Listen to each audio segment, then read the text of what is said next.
Hey, listeners. I'm taking a break from the podcast this week. While I'm away, I wanted to share an episode of Project Parenthood, another podcast here at Quick and Dirty Tips. Project Parenthood is your weekly guide to parenting with empathy. And if you're a parent, it's a must-listen guide to kids from toddlers to teens. This episode is all about ways to be a gender-affirming parent.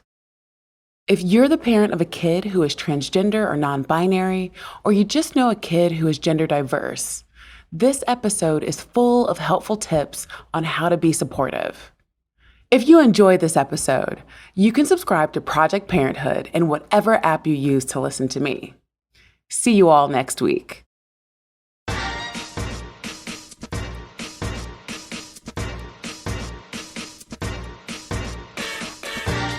Happy Pride Month, parents! You're listening to the Project Parenthood podcast.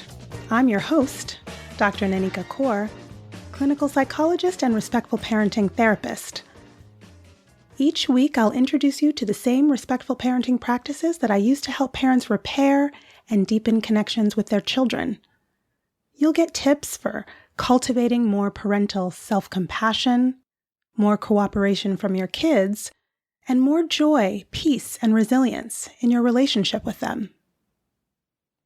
In today's episode, in honor of Pride Month, I'm talking about ways to support and affirm trans and gender-diverse kids.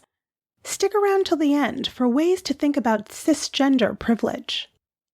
What do you do when your child doesn't fit neatly into society's rigid gender binary that says boys and girls have to dress, behave, and think in narrowly defined ways depending on the category their sex chromosomes put them in, XX for female or XY for male? When forcing your child into that arbitrary binary doesn't line up with your respectful parenting values, what are your other options? Great question. Here are 6 ideas for supporting your trans or gender-diverse child. Follow your child's lead. Parents find out their child is gender non-conforming in many different ways, but what I often see in my practice is a lot of gender exploration in the toddler years. Sometimes toddlers are insistent that people referring to them as a girl are completely wrong, and they emphatically and repeatedly declare that they're a boy, or vice versa. Sometimes they aren't correcting anyone. Adults are saying that they're a girl, and they're not contradicting that. But they aren't interested in adhering to any rules about what girls are supposed to wear, play with, or enjoy. They do what they want, and perhaps adults would categorize those clothes or activities as boy things. Other kids seem to go back and forth, stating they're a girl one day and a boy the next, or maybe they insist that they're both, or neither. However you find out, or however long their period of exploration, try as best you can to go with it. Let them wear what they want to wear and play with whatever toys they wish. It can be really hard to trust your child to know who they are at such a young age, or settle into a wait-and-see stance, but that's really what's best for your kid. It may take time and space for them to figure out what feels most true for them. And remember, gender isn't something that's fixed, but can evolve over one's lifetime. The important thing is to meet their unique gender expression with sensitivity, understanding, and acceptance, and let them know that they're supported by their family no matter the outcome. Educate yourself. It's important to increase your gender literacy, use correct terminology, and continue to learn about and confront your own gender biases. In the end, much of the distress gender nonconforming children sometimes feel is less about their gender diversity and more about society's lack of education, acceptance, and affirmation. Be on the lookout for any emotional problems in your child, such as low self-esteem, social isolation, depression, anxiety, self-harm, or suicidality that might indicate the need for mental health support. Connect yourself, your child, and your family to your local LGBTQ+ organizations, communities, and events so that both you and your child can deepen your understandings of the realities that gender nonconforming kids face, and also so that your family knows that you're not alone. Openly challenge gender stereotypes, biases, and assumptions. As the parent of a gender-diverse child, it's important to challenge the gender stereotypes you and your child are exposed to. But all parents can do their part to relieve the burden on families with transgender members of being the only ones educating those around them. Here are some suggestions. Try your best not to assume the gender of the children and adults you and your children encounter. Expose your children to as much gender diversity as possible. Make sure your home library, the media kids consume, the toys they play with reflect gender diversity along with all the other kinds of diversity. Don't participate in gender reveal parties. This feeds the stereotypical gender binary assumption. A newborn's genitalia doesn't predict their gender identity or what colors or hobbies or romantic partner they will prefer in the future. Stand up for your child's gender expression and that of other children, and encourage all of your children to be the ones to stand up for and be co-conspirators with and for other gender nonconforming kids. Let kids know that they don't have to accept what they read, see on TV, or hear on the playground as objective reality. They can form their own opinions. Practice simple phrases with your child to have ready in response to naysayers like, "In our family, there's no such thing as a girl's or a boy's bathing suit. Clothes are for anyone who fits into them that wants to wear them. Swimsuits are for everyone. What makes it a girl's swimsuit?" Or, "What makes it a boy's swimsuit?" "Well, it's my swimsuit, and I'm not a girl or a boy, so it's not a girl or a boy swimsuit." Use inclusive language that normalizes gender diversity. Many adults don't realize how gendered everyday language can be. Here are some ways you can use language that creates safety for your gender-diverse child and all children. When referring to others whose gender identity you don't know for sure, use terms like child, person, or they. Introduce yourself to others with your pronouns. This invites others to share theirs if they want to. Model using family-inclusive language to remind kids that families come in many different configurations. Remember that not every adult accompanying a child identifies as that child's parent, and that not every child has a parent, and not every child has a mother and a father who are a romantic couple. When you're unsure of an adult's relationship status, say nothing. Or use terms like partner or spouse if you're unsure who an adult is in a relationship with. Also, avoid discussing the presence or lack of family resemblance. When you're unsure of adult-child connections, genders, or when addressing groups, use terms like grown-ups, adults, caregivers, child or children, kids, folks, or people. Use gender-neutral language to describe professions and careers. For instance, terms that imply a job can be done by only a man or a woman can be made neutral, like police officer, ballet dancer, firefighter, or cafeteria worker.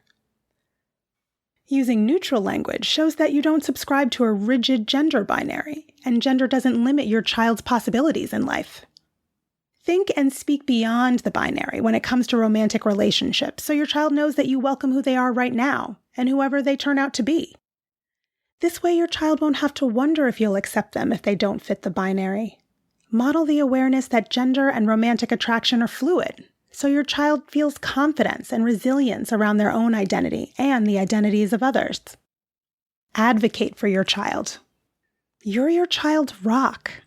You may have to advocate for your child with family and friends, at their school or in your community.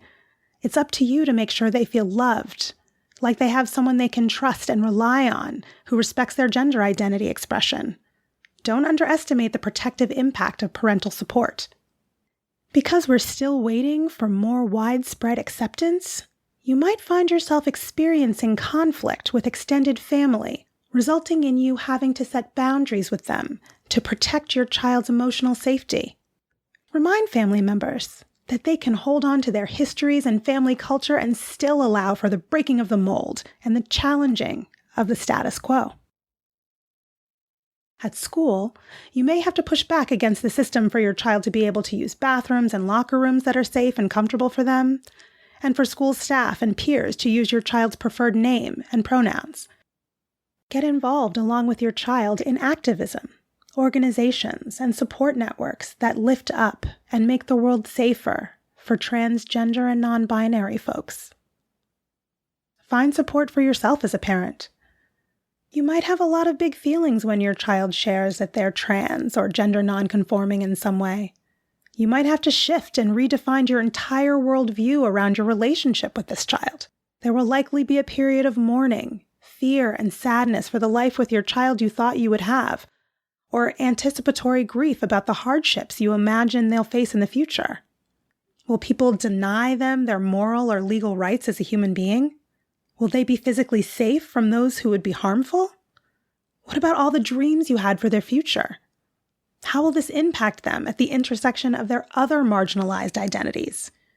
It's hard enough to live outside the gender binary on its own, but when you add white supremacy, racism, ableism, and all the other isms, how will your child cope and survive?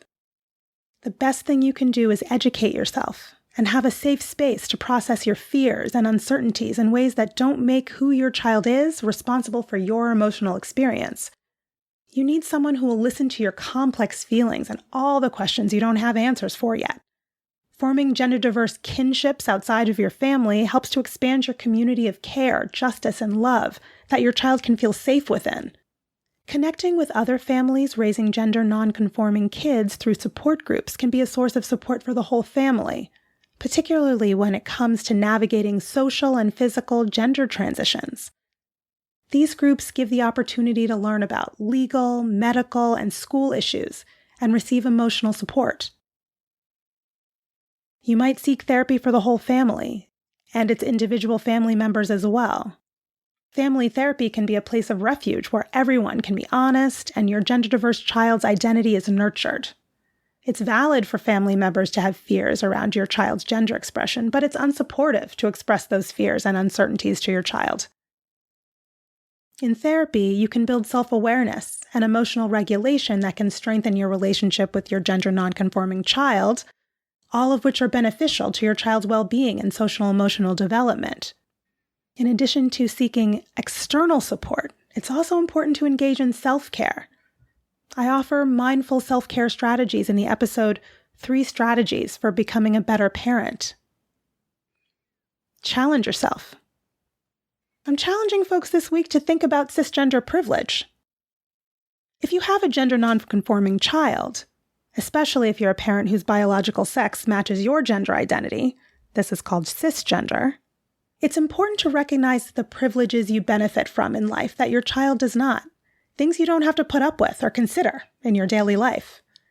For instance, if you're a cisgender parent who conceived your child naturally, you had the privilege of being able to achieve pregnancy without spending thousands of dollars to become a parent. Contribute to making the world a more gender diversity-friendly place for your child and all children by becoming more aware of how you may transition between being affected by various forms of gender oppression and how you may unintentionally be the perpetrator of gender oppression. Does understanding your cisgender privilege help decrease any unconscious assumptions that cisgender identity is the preferred identity and other identities are deviant, or that everyone you meet is cisgender? Let me know your thoughts. Your ability to be a gender-affirming parent directly impacts your child's psychological and physical health, academic performance, and their relationships, both now and in the future. At the same time, because society doesn't make a ton of room for gender diversity, it makes sense that you might have a lot of fears about your child's future safety and inclusion. Lack of exposure to the reality of gender diversity might also mean that you just don't know a lot about it, and that's okay. Educate yourself. Process your feelings with a mental health clinician or other trusted adults. And make sure you're not projecting your worries onto your child in the forms of dismissals, pleading with them to be different, or forcing them to conform to society's rigid gender expectations. And remember that getting support for your family as a group and/or as individuals can also help everyone feel more secure. Children only thrive when they're being seen, heard, and valued for exactly who they are. So celebrate who they are. Shower your amazing gender-diverse child with love and acceptance. This is what will be the foundation for the resilience they'll need as they venture forth into the world as their authentic selves. I hope that's helpful.